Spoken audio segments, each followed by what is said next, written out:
So after circadian rhythm, I am going to talk about toxins. How can you keep yourself safe from toxins? Now, the thing is, there are so many different types of environmental toxins. I will talk about the environmental toxins and how to keep yourself safe from those. I won't have time to talk about heavy metal toxicities, mold infections, all those other things, but those are important as well. In fact, there is research showing that some people with Alzheimer's probably have the toxin dominant problem. And again, there are lots of studies coming up. We don't know everything. Now, here I will have to really hurry through because I want to basically, when it comes to environmental toxins, what I want to do is I want to share with you what I do to reduce my toxic exposure. So, and I'm not going to name all these toxins. So, where do your toxins come from?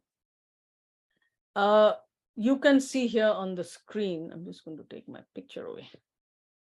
So these are many different chemicals. Some of them are called hormone disrupting chemicals or endocrine disrupting chemicals, EDCs.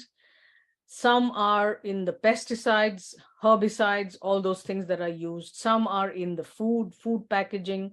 So these are thousands and thousands of chemicals that we are using now, which our bodies had not come across before. And the problem with, and I'm not going to name them, some of them, of course, you may have heard of BP, bisphenol A, which is there in plastic containers, then dioxins, parabens, PFOS. Some of them have such complicated names, I won't even try to remember them. The bottom line is there are different sources for them. And though we have tests to detect them, some are easily seen in urine, like for example, BPA is seen in urine, but not always seen in blood because it collects in fat. Now, obviously, we cannot do a fat biopsy in everyone. But the point is, we don't have a very clear-cut way of how to get rid of the toxins once they have already collected in the bodies. But what you can do is reduce your exposure. Now, some of these toxins have gone into the groundwater. So how are you? Personally, I don't think there's a lot you can do to remove it from the groundwater, even though some water treatment systems are able to remove some of them. We don't know how to remove all of them. And we don't have, like there is no EDC detoxification system where you take a bunch of supplements and all these toxins are going to go out of your body. It's not like that. Yes, you can help because a lot of these toxins go through the liver. So maintaining good liver health and liver detoxification uses a lot of nutrients, and you can do all those things. But most importantly is you can reduce your exposure. So number one, women and skincare products. Now, I will share the name of a particular website called ewg.org, and the name is written on one of my slides. I would suggest that, EWG has a whole bunch of resources, and they are a nonprofit, which give you guidelines about which are so their skin deep database. So this is, women use a whole lot more skincare than men, but men, when you use skincare, you need to make sure that it's the safer ones. And sometimes it's not easy to find out because if you look at these labels, at the back of skincare products, number one is you'll see a whole lot of words, which I can't remember all of them. Obviously, no one can. So you have to go to the database and put in each and every ingredient and see whether it is green, yellow, or red. And sometimes it can get extremely exhausting. So skincare is one area. So one of the things I do, and this part of it, I'm going to share things that I do so that, you can get some ideas. And please feel free to share your ideas that I could probably use as well. So hair color, hair straightening products. Now, it's different things for different people. Like my friend, Dr. Iyer says, she has curly hair, so she straightens her hair. She says, no, I decided that above my neck, I'm going to use products which may not always be healthy, because you always have to balance between, what is healthy versus what is the desired outcome. Now, if you want straight hair, then maybe you don't want to expose yourself to other stuff, other toxins elsewhere. Few years ago, I decided I didn't want to color my hair anymore because I was tired of looking at toxins in hair color and this and that. But if I didn't like the way my hair looks now, I would have probably gone back to coloring my hair. So my point is, it's not rules, it's you need to decide what works best for you. Home cleaning products. And the fact is, many of you have children and grandchildren. And pets, they get exposed to all these things as well. So home cleaning products, EWG has a lot of resources to find out which other. So maybe you can consider using vinegar and, baking soda for cleaning. Some things it can work very well, maybe for some other stuff. Like I haven't tried vinegar and baking soda for the toilet bowl. So you need to choose and minimize. The pan is a Teflon pan. So Teflon and all these, many of these pans, you have to be careful. I'm sure you've seen these Teflon free and PFOA free materials. Now, the fact is, we would all love to go back to, cast iron pans, but cast iron pans are so heavy. So you need to decide and do a check of your whole home and to figure out where your sources are. Plastic bottles, oh my God. I mean, plastic bottles, we put them in the car, they get heated in the sunlight, and then we are drinking all that dioxin and EDC filled water. Yes, it is inconvenient to carry a stainless steel bottle, but you need to decide what is more important, because these plastics, they hang on to your, in your fat for a long time. And when I talk to young people, particularly men, I tell them, do you know that these contain female hormones? They want to make you more feminine. That usually gets their attention. Otherwise, they are not that, oh, okay, it's just a plastic bottle. It's not really just a plastic bottle. Now, food containers, you can see in the last image, this is like takeaway food. So yes, you can't always control what your takeaway food comes in, what kind of container. Recently, I noticed that some of the restaurants, they were just charging an extra 40 cents for a paper container versus one in styrofoam or plastic. And the other thing I do is, if the food comes in some, container which I don't want to use, I immediately transfer it to one of my own containers. So yes, it doesn't take it away completely, but it reduces the exposure. Now, all those plastic glasses, sometimes we have, family gatherings where obviously, 20, 30 people gather together, you do end up using, other stuff. So I remember once we were having a, picnic, and I told all my relatives, I realized that I could not carry, 20 stainless steel flasks. And I knew everyone had a travel flask because they drank coffee or tea while driving. So I sent a message in the group that all of you please carry your, your travel flasks. And if you have an extra for your kids and everyone, make sure that everyone has one and I don't have to get them, because I am not happy serving tea or coffee in plastic containers or even paper cups, because some of them have, and I'm, like I said, I'm tired of checking stuff. Like, how will I know what the coating of that paper cup is versus asking people to bring their own travel flasks, stainless steel travel flasks. So that is another thing I do. And similarly, so at some event, I think I was speaking in Malaysia. So what I did is they had water in plastic bottles. So I transferred that bottle water into my stainless steel container. And someone said, oh, why are you doing that? I said, this is to reduce my exposure. I cannot completely, like in many countries, we don't necessarily we can't drink tap water directly because there's still a lot of waterborne diseases. Versus, I'm sure you've noticed if you're traveling at airports, they have these, where you get drinking water. And how many of you feel very, virtuous when you see the number of plastic bottles you saved? I do. And for a long time, I didn't think of it. I wasn't carrying an empty bottle with me. So if you're traveling, you can carry the empty bottle. It cannot have any liquids in it, but the empty bottle is fine. So instead of buying a plastic bottle at the airport, you can fill your own bottle. Next is, and the other thing I tell my friends and family is, buy some cheaper stainless steel bottle, so that if you lose it, you're not going to feel bad, like I lost my $50 bottle. Get something cheaper so that you don't miss it. This is another big one, car fresheners. Oh, I don't know how many of you use them. And again, so when it comes to the brain, what happens whenever you inhale anything, the brain is not very far from your nose. So it can go directly to the brain. That is one way. The other way is there is something called the blood-brain barrier. Some of these toxins can cross, and Studies have found that in people with Alzheimer's, the blood-brain barrier doesn't work as well. So these are essentially leaky blood-brain barriers. Then many of these toxins affect your gut microbiome.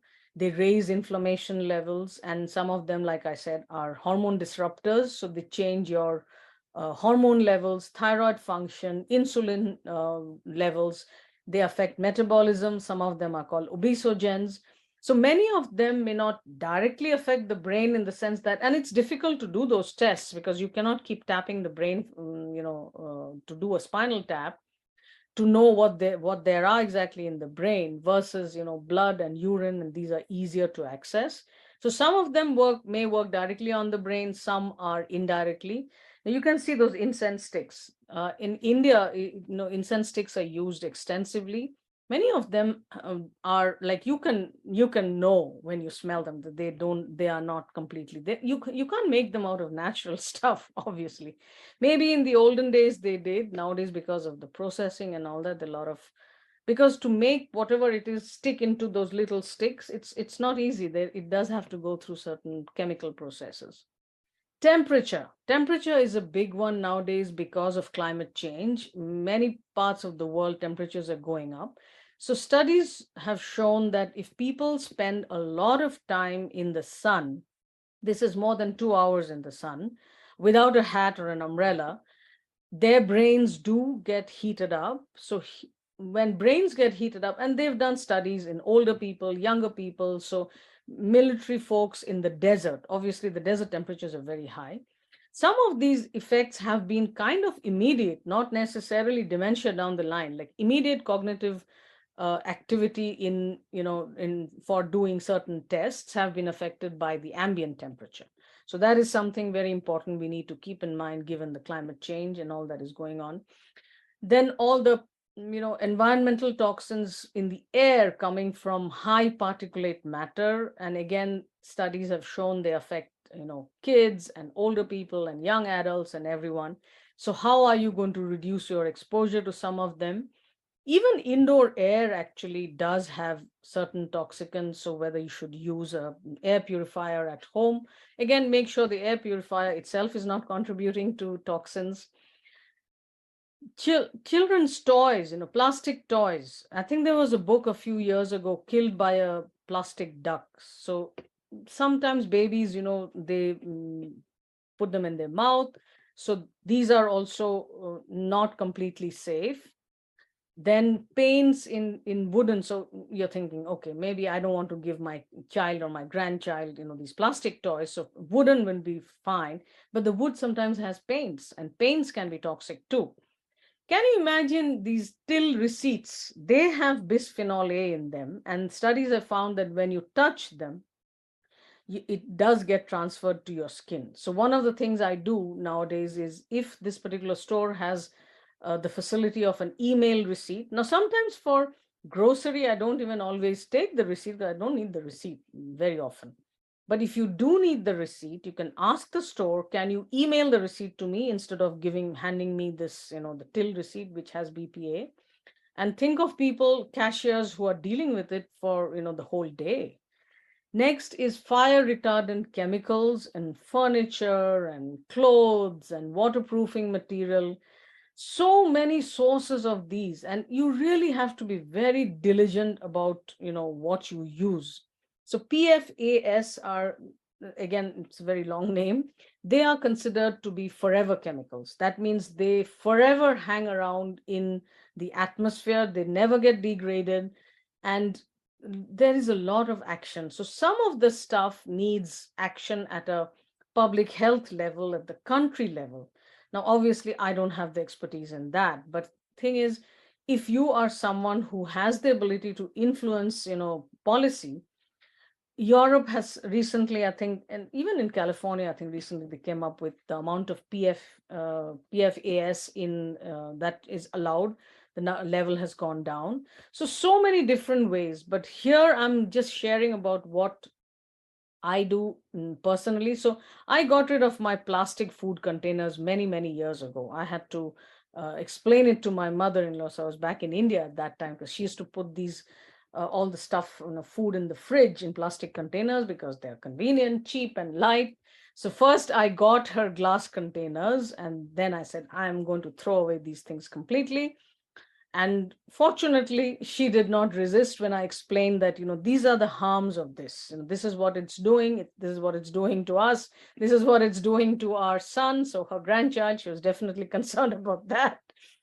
And then, of course, I have people telling me, oh, but they'll break. No, they'll break, you replace them. I don't find these glass containers breaking so easily. Another thing is many glass containers you'll find has a plastic lid. So one thing I make sure is I don't put food right to the top so that the food comes in contact with the plastic lid. And if it is like, for example, if we are traveling, what I do is I put a parchment sheet between the food and the lid. So yes, you do need to do a little bit more of, it needs some amount of diligence and checking what is going on. But it is possible. My point is, number one, it is possible, and it is extremely important as well to do this. So I have actually, so this is the website that I talked about, ewg.org. And I will type it in the chat box so that if you want to open it right now, you can do that. And they have multiple guides on many different. So I don't think I didn't type the link. So I don't think you'll be able to open this. But at the same time, you can just make a note and you will receive a recording of this. So you can definitely take care of that. So ewg.org has multiple resources on different skincare and pesticide free. So they have a dirty dozen list of dirty dozen, which are the food that have the highest amounts of pesticides and harmful stuff. You can go through that. So go through whatever you're using throughout the day, how you start your day, and see which are the areas you can start addressing first. Now, obviously, if you're using a lot of plastic containers and plastic lid in the microwave to heat your food, the glass lid in the microwave is heavier and more inconvenient. I understand that. But because, I know of all the numerous harmful effects, I decided, okay, I will do that inconvenient thing and get the glass lid instead of the plastic one. So yes, it is inconvenient, but my point is it is worthwhile doing all that. So please feel free to type your questions in the chat box or in the Q&A, and I will respond to them. And I'm sorry I've gone over the time limit, but please feel free to hang out, if you have the time. And I'm around for questions. So next month is, of course, same third Friday of the month. There's going to be another one. And I think I can unmute you if you raise your hand. Yes, I can allow you to talk, but I cannot I don't think I have the video ability. I would love to get to know all of you, and I can't even see anyone here.